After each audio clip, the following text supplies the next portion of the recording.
This is the Team Church Podcast with Kevin Gerald, where we exist to move church forward and have the conversations that every team needs to be having. Well, welcome back to the Team Church Podcast. My name is Brandon Stewart. I'll be your host today, and we are back with Coach K. Hello, everybody. Pastor Kevin, and we're going to have a conversation today we feel every team needs to be having. That's why we created We're this going to space. start the conversation and let you finish it. I think we're getting it down by now. And I'm back with my amazing co-host, Jody Cameron. Hello. Bellevue campus pastor at Champion Center. Yes, that's me. It's actually location pastor, but you travel a lot, so things change. It takes me about 7.5 years to make one of those change changes. the vocabulary. Yeah. That's awesome. Well, we're so glad you're here today. We count it an honor to have a space into your world and with your team every single month. Hey, before we get into our conversation today, though, we had another great story come in, a Team DNA story from a pastor we wanted you to hear. So let's check this out. Hi there, Team Church Tribe. Pastor Kirk Bowman from the Rock Church in Asheville, North Carolina. The question, what moves church forward for you, I think is a great one. And my first thought was this idea. It's so important to listen to the stakeholders, to the owners, to your team when you're moving forward. I think it's the job of the leader to have a vision, to cast vision, to help people move forward in life, to help church move forward. But I would think listening to your team about implementation, about different nuance is so important. Some people we don't want to listen to at all. But our team, those that are closest to us, those that own it with us the most, those are the guys we want to listen to the best. In my early years, I probably cast a vision and then told them how we should do the vision. But now I think I've learned to listen a whole lot more. I think if you want to be a great leader and you want to move your church forward, you want to listen a whole lot more than you talk after you've cast the vision. I've heard it said, if you're not listening to the people around you, pretty soon you're not going to have anybody with anything to say around you. So let me encourage you as a leader, lean in and really listen to the heart of your team. And that was so good. If you'd like to share your Team DNA story and give your team a shout out, why don't you reach out to us on teamchurchconference.com. Contact us. We'd love to hear your story, and we'd love to celebrate what God is doing in the life of your team. So today we're back and we're talking about the Team Church Code. We released this at Team Church Conference this year. Heard so much good feedback on it, by the way. Absolutely. We just wanted to give some language to who we are as a tribe, and maybe more importantly, share some DNA statements that teams everywhere could adopt as their own. Right. So this is available for you, by the way, on the About page at teamchurchconference.com. I would encourage you to head on if you want to see the code written out in its entirety. And we're midway through. We're talking through each point of the code, and I think we're just going to dive right in today. Yeah, the one we want to start with today is we abandon smallness. Ooh, I love that. So this means we fight to live big on the inside, losing our lives in our shared vision, and generous spirits fuel our service. So, I mean, we hear generosity in this statement. We hear selflessness in this statement. We hear living big on the inside in this statement. So, I mean, I love this point. This is what I feel like successful teams do when they put the interests of the team above themselves. So what does abandoning smallness mean to you, Pastor? Well, first of all, let's add the word internal smallness, just to make sure everybody's realizing in our minds and in our hearts, and things like our immediate response on the inside, our attitude, how stuff lands within us. We can either go small or go big.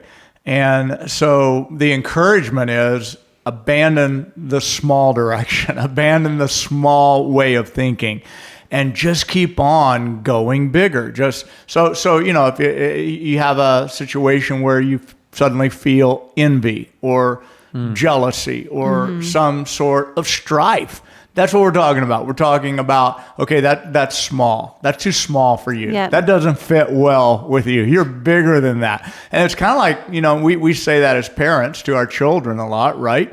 They're bothered by something, or, a teacher did something, or, hey, buddy, it's okay. You know what are we doing? We're saying, go bigger. Yeah. You can get bigger than that. So elevating it to where we are in our teams, it would be things like passing up opportunities that we have to contribute because we're not wanting to put ourselves out there. We're wanting to play it safe. We're afraid that what we say might be rejected. Somebody might think that it's silly. So I think a lot of times people hold back an opportunity to contribute at a team table. And I would just say, abandon that. Like, work on that. Like do everything you can to gather the courage to let yourself start speaking up with those ideas that are in you. Because if you're not careful, what'll happen is you'll end up saying things like, I never get a chance to say anything, and I never get a chance to. You go full circle on whatever it is that holds you hostage, and eventually you end up blaming other people.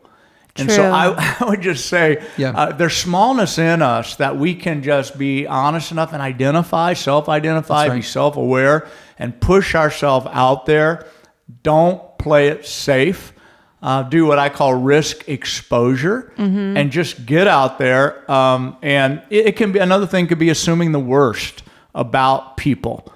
Inside when you're doing that. Like somebody stands up to talk and you're like, yeah, yada, yada, yada. So you're assuming, like, how do we all push ourselves internally to abandon those things that keep us small on the inside so that we can get bigger? Well, I've even heard you use the language before that on the inside of us, there's like a mini me, there's a big me. I'm even thinking about just the years of being on team with you. You as my pastor, you have confronted me, you've challenged me, and in those moments, mini me can speak up, or big me can speak up. Yep. And I think you're just trying to raise awareness. It's a constant choice. Absolutely. And I think even with, things like, for me, confessing my own small challenges would be that I know a lot of times we can get caught up in I know in social media right now, there's those other churches that are doing all those big things. Wow. Yeah, that's if we're true. not careful, Sure. Yeah. we get competitive. We let it bother us that maybe we're not as far along as someone else is. Wow. And that just occupies space within our hearts and within our minds. And I could sit here, or you could say to me all day, well, PK, that's not good. That's not, and I would say, you're right. But until I wage war within, and I say it's not okay. And that's really what we're saying is the more individuals step out of smallness on their own and get bigger on the inside, the better our teams will be. So what does that look like? Like practically, if somebody was honest today and said, man, I am one or more of those things that you just listed. I struggle with envy, or I struggle with comparison, or I am hesitant to speak up in an idea session or whatever. Like, what are some practical things that we could really help people today to sort of zoom out of that tunnel vision, that navel gazing, I've heard you call it, and see a bigger picture? Well, I think first of all, you have to be. You mentioned that if a person says, "Yeah, I am," don't justify it anymore. Like, don't justify your smallness. So maybe be aware of it. Well, but then don't justify it. And then don't justify it. If you're sitting here and you're saying, yeah, but what do everybody's that way. Well, you're justifying it. And I would just say that's the default. That's the thing that's going to keep you small. If you'll say, no, it really is a thing that I don't want to be anymore. Now, sure, there's people that are that way, but not everybody is that way. There are people who are bigger than that. And if you'll put your eyes on that and say, I want to get bigger on the inside. I want to get past that thing that holds me back, where I'm seeing the worst in people, or I'm slow to celebrating the wins in other people. I'm worried all the time about, my territory, my deal, you're going to take that from me. If those things are in you, that's where you want to not justify staying like you are. Yep. And just pounce on your smallness and work on your smallness. And that's the beginning of, I think, getting bigger on the inside. A thought that's coming to me right now as I'm hearing you talk about this is when we as team members live big, we let our pastors lead big. Mm-hmm. In other words, so good. You can come to us That's with good. a big ask, with a big request or a big challenge because you have big spirited people around you. It doesn't mean we have all the answers. It doesn't mean it's not going to be a lot of hard work. It doesn't mean we aren't going to have to figure out how to do it. Yep. But I think, would you agree with this? We give you permission. Totally. Like if a pastor or a leader has to get so calculated going into every conversation with his team that he's worried about, he's tiptoeing around on eggshells, then that's a problem within the strength of that team, that until that's addressed, the team is going to stay small. And because pastor's being forced to couch all of his conversation in a way that he thinks you can swallow it or you can receive it. And rather than just having honest, straightforward, hey, this isn't working out. And I don't think in the role you're in, it's a good fit for you. If you can't have those really honest, open conversations without fear of someone going, shrinking and going internal and like, I feel like I'm a failure. And if a pastor or a leader has to continue to do that, then he's coddling to the smallness within individuals. And so when we go big, we give permission. That's a great way to say it, Brandon. I mean, we give permission to the organization, to the whole team, to the leader. I love it when, you're on an athletic field and loving sports like I do. A lot of people play hurt, and a lot of players play hurt. That's and true. They're stars That's because true. they play hurt. Yep. They'll get tackled, and it'll hurt, but you see them bounce up. And in a football, of course, I'm talking about you're not supposed to tackle in basketball or baseball, but on a football field, you bounce back up, and that dynamic is your contribution in the moment to say, don't put your eyes on me, like don't get focused on me. I don't want to be the center of this. Right. I'll figure this out. I'm even hurt, in the process, but that's going big. It's going big. I have a feeling you have a lot to say about this. I do. Yeah. Coming up. Okay. It is in a book coming out in February. There it is. There it is. Okay. More to come. Take us to the next talking point. about, I think it leads right into our next part of the code is that we are undeterred by offense. Mm-hmm. That we go to the table of truth often, refusing to allow personal disagreement to become team division. So good. So we've sort of adopted this word unoffendable. How can we become unoffendable as team members? How can we become maybe offense proof as a team? What does it look like, to become offense proof? Well, you'll never get to the point where you are not feeling offended at situations and circumstances. I was just with a church recently, a pastor friend who is struggling with offenses from people in his church who he felt like have been unfair in their criticism of him, he looked at them as friends, mm-hmm. and then they walk away. Not just walk away, but walk away saying things that he just feels like it's really unfair. So what he's struggling with is a feeling of offense. Right. And what I would encourage, and we're trying to encourage in terms of the framework of your own health, your individual health, and the health of your team, your church, the family that you're a part of, is that feeling offense is understandable, but there's a choice you can make. So true. And that is to not live offended. That's right. And that's the distinction that has helped me so much. And I've been sharing it the last, year and a half or 2 years more emphatically. We did a series called Don't Drink the Poison.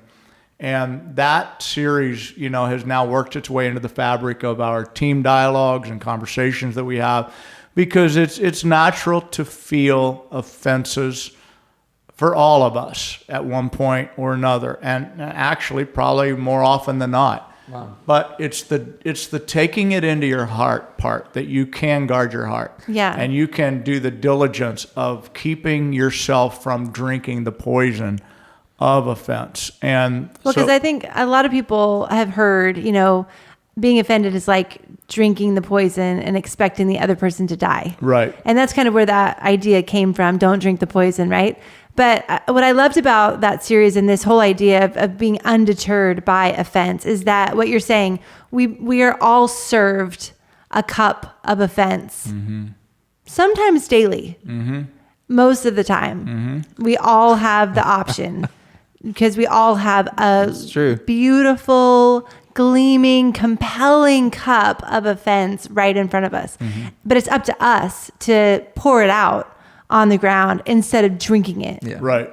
Yeah. And, for me as a pastor, one of the things that I've done, I guess sort of deep within myself in terms of wanting to be better, is that sometimes I'll be in a situation, I'll ask myself the question, would this bother, and I'll think of a pastor that is leading a big organization and they've come a long, long way. And I'll ask myself, would this bother them, that person? And that's my moment of abandoning smallness and getting through that feeling of being bothered by something to the point where I'm saying, you know what, I've got to shake this off because I want to be that bigger, better leader. And if I let this stay in me, if I drink that poison, it's going to mess me up. I'll go to speak next weekend, and that's what'll come out of me is that bother, that hurt, that frustration.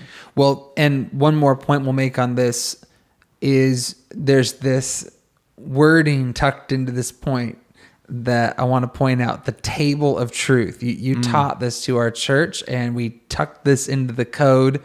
The table of truth. This is a place we go to when we need to have tough conversations. Right. When we need to go there with each other. Right. At the table of truth is someone speaking and someone it's listening. the truth teller and the truth hearer. Yes. So it's when you go to the table, that's typically what you have is those two individuals that one is here to tell the truth. It's Matthew 18. I just framed it. And I think the point is just that we go there often. Yes. That's not a place that we summit every couple years or, when things are really toxic and have boiled over. Don't wait that long. We go there sooner. often. Yeah. And honestly, part of my, I've had mixed emotions as a leader, mixed responses, because sometimes my confrontational nature, I'll walk away and I think, man, I got to be less confrontational. And then I'll go a while and not go to the table of truth, and I'll realize, no, I need to be honest. And I think there's that tension that we're describing. Okay, our second to the last point here, we starts with me. We are committed to personal, spiritual health. We will not effectively lead others until we diligently lead ourselves. You said this at Team Church Conference. The only way for the team to get better is for the individuals on the team to get better. So the team is just made up of a group of individuals, and they all have made commitments. I'm going to lead myself well. Yep. Self-leadership. And I would just encourage every member of a team to understand this principle, that the team cannot be better than the individuals who are part of it. And that dynamic, that revelation, if you think your team can be better, every time you think that way, realize that it's the answer to being better as a team is being better at an individual level. So keep the growing going in your own life, and go back and listen to what we said today about abandon smallness and and the areas of offense or whatever it might be in your life, and keep the growing going. So I always want to hear the practical, like, what do you do to lead yourself well? Great question. Yeah, I do what I guess I'm no different than other people. So for me, self-governing is not justifying what I would call those things inside of me that need to not be there for me to move forward. And that looks like something. I'm trying to give you a good, quick example. Well, you've talked about rhythms a lot that I feel like could be a really practical, direction for people. Even, I mean, it's a self-governing thing to live your life even in rhythms. Right. So for me, I wake up in the morning, and for me, taking care of me is a really, really high priority. So I wake up and try to be honest about this, that I can only serve you well if I have something to offer you. So that commitment, I think that's what you're talking about, that commitment to live within a self-awareness that takes care of me, body, soul, and spirit. Well, and I've also heard it said, and I try to live by this, that, it's not your job to make me read my Bible. Right. I mean, that's my job. And it's not your job to make sure, I'm working out, or that my car's clean, or talking to God. Yeah, absolutely. Yep. And so a lot of our conversations are on church things. We don't talk about that a lot, actually, because I actually just own it. Like, it's mine. The fruit of my life at some point is going to come out of that. Yep. So make a tree good. Yeah. So for me, I have to get the right stuff going into me on a constant basis. So I listen to podcasts a lot. I listen to music and worship a lot. And I think my mind is no better than anybody else's mind. Probably not as good as a lot of people's minds. My mind can dip. It can go places I don't want it to go. And it's only by the consistent, taking care of me, regulating me, putting the right stuff in on just a constant habitual basis that keeps me on track. Our last point to land the plane here on the code is we move church forward. We are bought with blood and baptized by fire. We will stop at nothing to see our communities look like heaven. I mean, at the end of the day, Jesus is building his church, and we are part of something so holy and so special. And we are so powerful with the wind of the Spirit at our back and the help of God in what we do. So there's a God factor in everything that we're doing and everything that we're building here.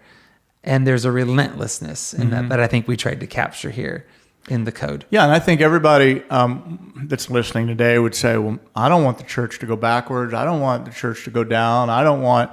I would just encourage you to oftentimes get a picture in your mind of the churches in your city and the churches in your community that have deteriorated. The cathedrals that you drive by and the places where the windows are broken and used to be a large number of people that go, and now look at, maybe even some churches have turned into other kinds of buildings and malls or shopping centers or whatever it might be, and just really get passionate about the idea that if we don't move it forward, it will go backward. It will not be sustained. It will not be strong. It will not go into the next generation. If we don't think ahead and think forward and think through, I promise you that it will deteriorate, and it will end up going down rather than going up. It'll go backwards rather than forward. So I think really what we're trying to say is that Jesus he gave his life, and he, with the blood that he spilt out of his own body, he showed us that passion and that love. And we think of, well, God so loved the world, but let me remind you of the scripture that says to us that Jesus died for us. And it talks about husbands and wives in the book of Ephesians, that he gave himself for us, meaning the church. And so he loves the church. He gave himself for the church. He's building the church. So that's where that passion comes from. It's like soldiers that line up to represent their country and to spill their blood, and when necessary, out of a loyalty to their country. Let that be your focus next time you're tempted to engage in a negative conversation, next time you're tempted to be critical, next time you're tempted to say something that doesn't move church forward, let that be your passion. Like, I'm not going to join in on anything that will take away from the strength and the momentum of the church. I am giving my life to move church forward. Well, and inspiring others to do the same. You know, when we go and ask people to become a volunteer, it's not, hey, you know, if you have time, it'd be great to have you. We need you, you know. It's, hey, we are part of the greatest cause on the planet. We all get to be a part of this. We want you to join the journey with us. Let me say one more thing about that, because just you know, football season started here last couple of weeks, and of course we're in Seahawk country, and we love the Seattle Seahawks. But it's amazing to me how like outspoken people will be and passionate they will be. Like, they don't care what you think. No, I'm a Seahawk fan. You like the Patriots? You know, but it's amazing then how reserved we get when it's time to step up for our church. True. And those are the kind of things that sometimes land in my mind, and I'm like, why? Like, why are so many people negotiating with those, like you said, Jody, the conversation to let it spill over to people? Hey, this is my church. I love my church, and I'm not going to be in the gray on it. I'm gonna be all in when it comes to church.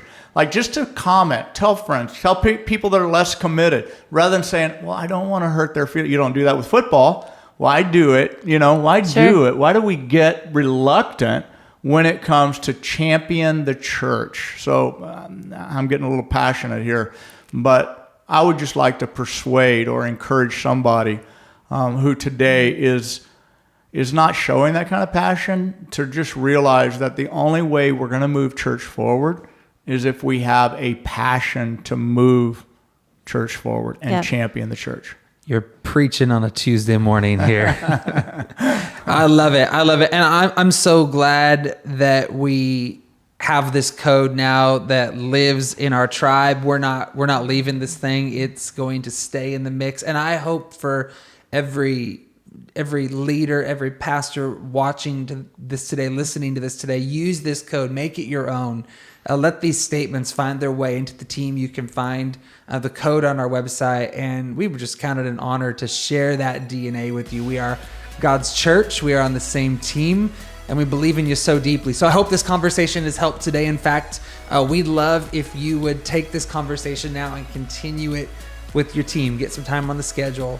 Have the necessary conversation. Go there with your team. We believe we'll all be better. Also, hit the subscribe button however you're watching or listening to this today.